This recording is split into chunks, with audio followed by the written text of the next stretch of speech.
Assalamualaikum warahmatullahi wabarakatuh. Berjumpa lagi dengan saya, Asep Sember, yang selalu senantiasa menemani malam Anda di acara Podcast Mistis Indonesia. Apa kabar pendengar setiap podcast mistis? Tentunya kalian selalu dalam lindungan Allah Subhanahu wa Ta'ala ya. Amin ya Allah. Seperti biasa, sebelum saya menceritakan kisah mistis ini, bagi kalian yang belum subscribe channel ini, subscribe dulu ya.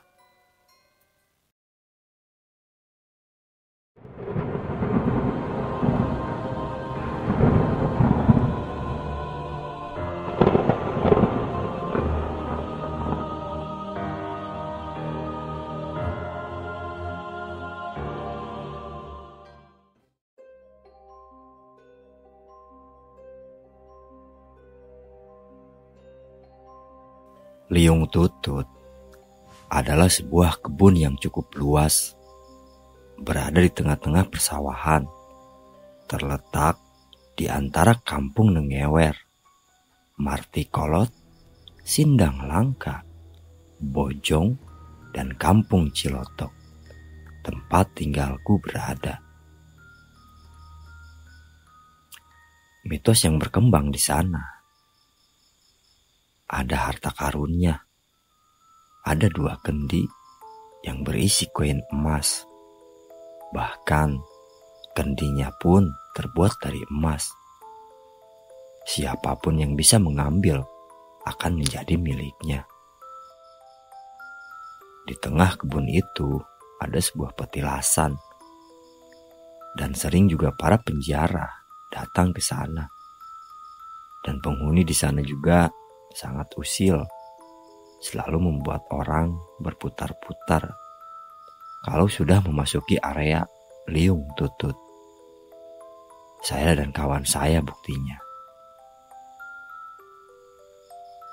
Tepatnya 7 tahun yang lalu, di awal musim menanam padi, banyak orang yang suka mencari belut ke sawah di malam hari menggunakan lampu patromak. Termasuk aku dan ketiga kawan terbaikku.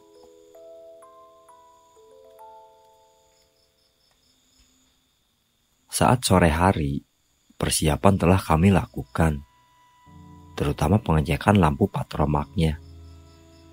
Membeli kaos lampu yang terbuat dari sutra, kaca lampu, dan minyak tanah. Karena saat itu sudah sulit mendapatkan minyak tanah. Hanya sedikit warung yang masih menjualnya.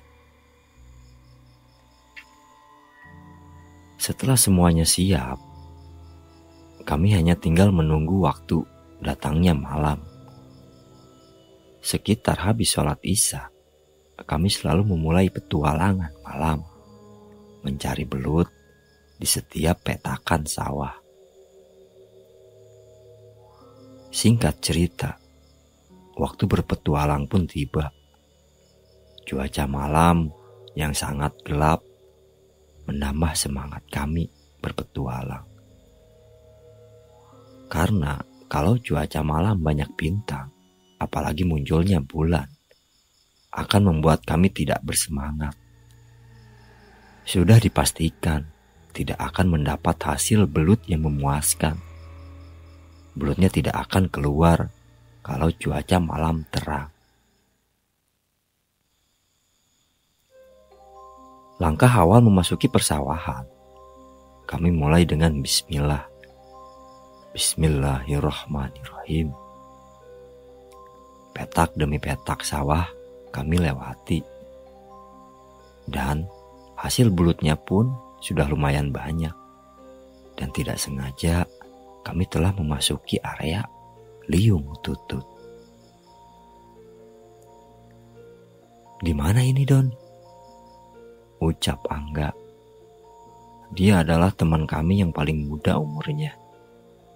Kalau tidak diajak, bisa guling-gulingan di jalan sambil nangis. Di sawah lah dodol, ucap Rana yang berada di belakangku. Dia orangnya selalu penasaran akan hal yang baru diketahuinya. Kita di Liung Tutut, bakal susah pulang. Di sini banyak penampakannya. Terakhir ke sini, kita bertiga dikejar kuntilanak sama Pocngap alias pocong ngapung, ucap Ius menakuti Angga. Don, benar bukan? Kemarin dikejar hantu terbang, ucap Angga ketakutan. Makanya, sudah dibilang, jangan ikut, masih aja ngeyel. Lihat hantu tahu rasa lu, ucap Rana.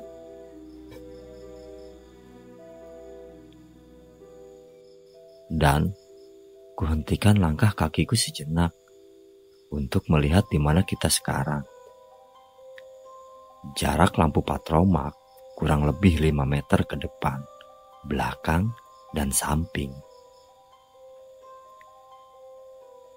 Iya, kita di Liung Tutut. Udah, bismillah aja. Sekarang gak pulang juga. Paling subuh bisa pulangnya, jawabku. Karena bukan sekali 2 kali, harus menunggu sampai suara azan subuh berkumandang. Baru semua petakan sawah terlihat lagi dan tahu jalan pulang. Sering sekali kita diputar-putar di sini. Lalu kita berhenti sejenak di ujung jalan sawah untuk memompa lampu patromak yang sudah mulai kurang cahayanya. Di kesempatan itu kita istirahat sejenak, minum air dan merokok sambil melihat tangkapan belut yang sudah lumayan banyak.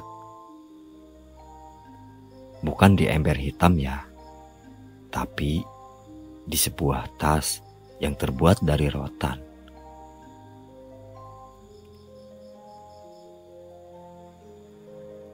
Setelah istirahat dirasa cukup, kita melanjutkan perjalanan mencari belut di setiap petakan sawah.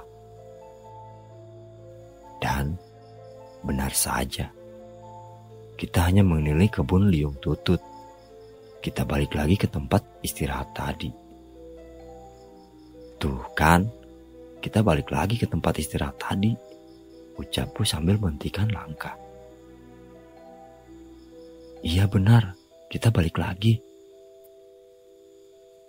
Tuh puntung rokok yang saya selipkan di batang pohon pisang masih ada, ucap Ius. Hahaha, kita gak bisa pulang, ucap Rana menakuti Angga. Ih, kok kita jadi ada di depan banyak rumah kosong yang belum jadi, ucap Angga yang baru sadar dan melihat sekeliling. Lah, kenapa kalian semua cuek aja? Ini di mana? Udah gak bener ini, ucap Angga yang wajahnya sudah pucat karena takut. Santai aja enggak? Kita lagi di perumahan Liung Tutut. Sudah sering kita kesini. Biasanya bisa balik lagi ntar pas suara azan subuh, Yus menjelaskan ke Angga. Dan biasanya suka ada Pocngap sama kuntilanak. Hahaha, ucap Rana menakuti Angga lagi. Pulang ah, ayo pulang, ucap Angga. Pulang aja sendiri, udah tahu gak ada jalan pulang, ucap Ius.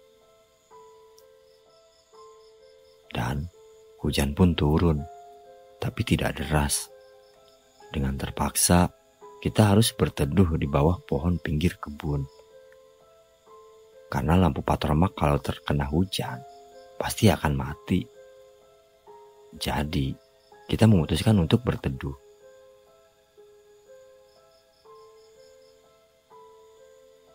Jadi, yang seperti rumah kosong belum jadi.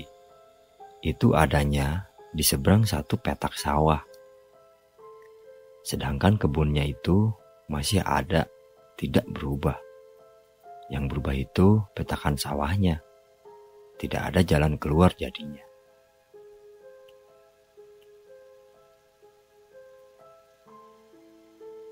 Kenapa kita bertiga tenang? Karena ini bukan kejadian pertama kali, tapi keempat kalinya sama sekarang. Pas kejadian pertama itu, kami terus-terusan berputar-putar sampai minyak tanah buat bahan bakar habis, menyebabkan lampu patromak mati. Bisa pulang karena mendengar suara pentungan dari pesantren saya di kampung Nenggewer. Seketika, rumah yang kosong memutari kebun hilang, dan kami mengikuti sumber suara pentungan. Dan pulang hanya menggunakan senter. Dan yang kedua, tidak sengaja juga memasuki area kebun saat mencari belut. Seketika, sawah di depan kebun berubah menjadi bangunan rumah kosong yang belum jadi. Dan banyak sosok di depan rumah saat tersinari cahaya lampu patromak. Pocong kuntilanak dan beberapa sosok makhluk berbulu. Percaya tidak percaya, kami bertiga, Ius, aku dan Rana, pingsan di atas pohon nangka di pinggir kebun liung tutut. Di bawah pohon banyak sosok pocong yang seperti terbang jalannya. Pocong itu selalu melompat-lompat mengejar kita, dan diputuskan untuk naik pohon nangka. Dan di pohon lain banyak sosok kuntilanak yang menertawakan. Stres banget saat itu. Sampai kami semua pingsan sambil memeluk batang pohon nangka.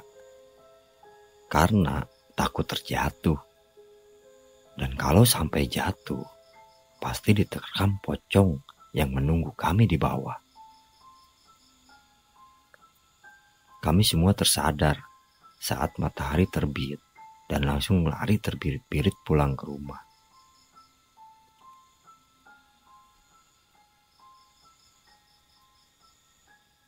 Tapi saat yang ketiga kalinya, saat kami mencari belut sama orang tua yang berpengalaman, banyak ilmu yang diwariskan. Kalau ketemu binatang buas, ada doanya. Ular welang, ular hitam, sama ular kobra. Pergi begitu saja saat kita bacakan doa ini.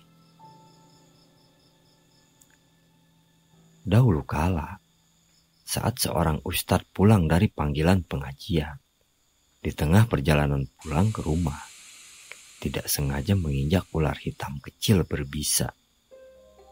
Yang terinjak itu kepala ularnya, dan menyebabkan ularnya mati. Tapi yang mati itu ternyata bukan ular, tapi anak raja jin yang menyerupai ular. Ketika mengetahui bahwa anaknya terbunuh, dan saat Ustadz sampai di rumah, tiba-tiba dia menghilang dan berada di tempat seperti persidangan.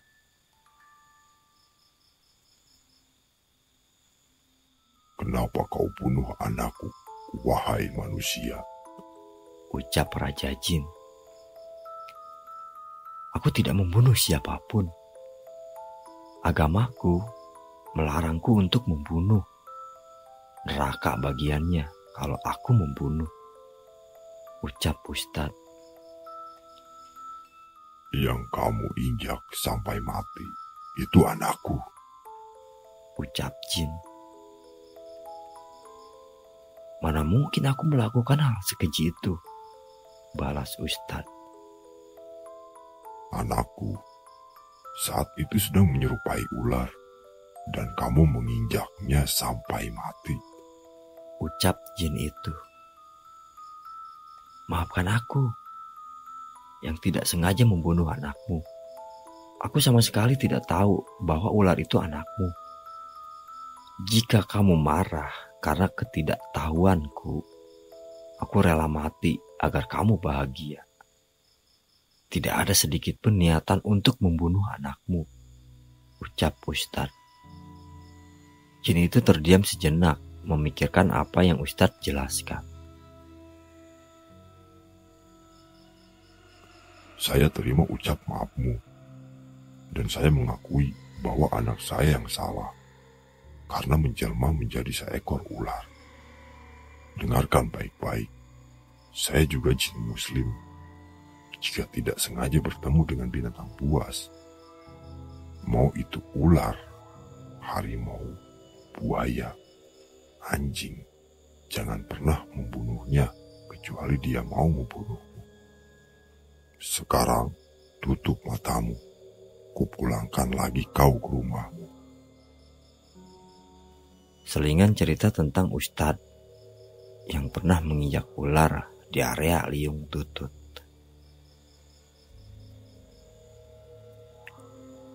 Dan tidak sengaja kami memasuki area Liung Tutut. Benar saja, suasana kembali berubah. Kebun itu dikelilingi rumah kosong yang belum selesai dibangun.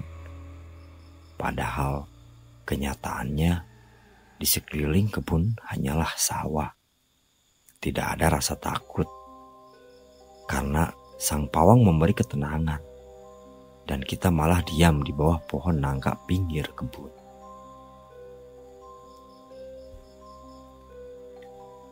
Di situasi seperti ini, jangan pernah berpikiran untuk berlari.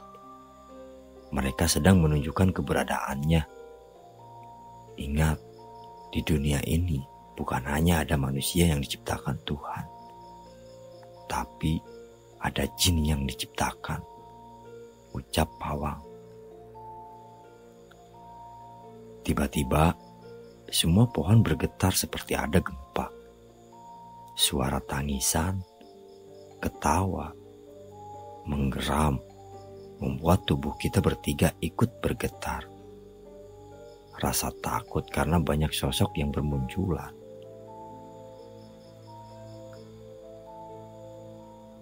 Kalian semua takut. Itu adalah hal yang sangat wajar. Tapi jangan pernah takut jika kalian tidak membuat kesalahan. Takutlah pada Allah Subhanahu wa Ta'ala jika kita meninggal tidak membawa iman dan Islam. Dan saat di dunia tidak pernah mematuhi perintahnya, masuk neraka pastinya. Kalian paham? Ucap pawang. Hanya anggukan kepala menandakan kita bertiga mengerti. Sekarang ikuti sholawat ini untuk membuat pagar gaib, ucap pawang.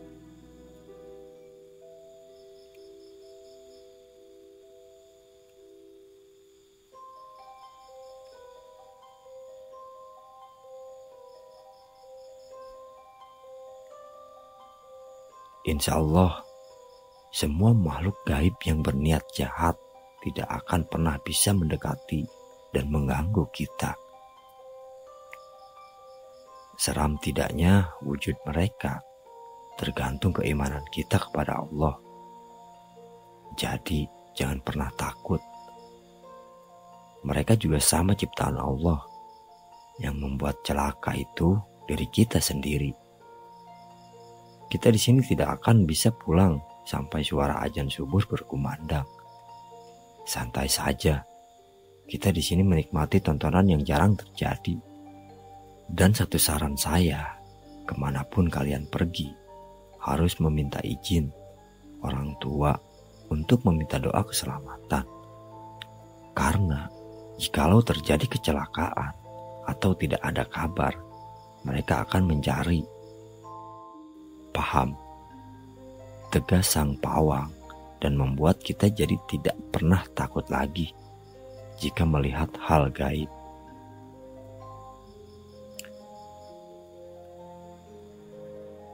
Dan kami pun menunggu waktu subuh sambil menyaksikan tontonan yang jarang terjadi.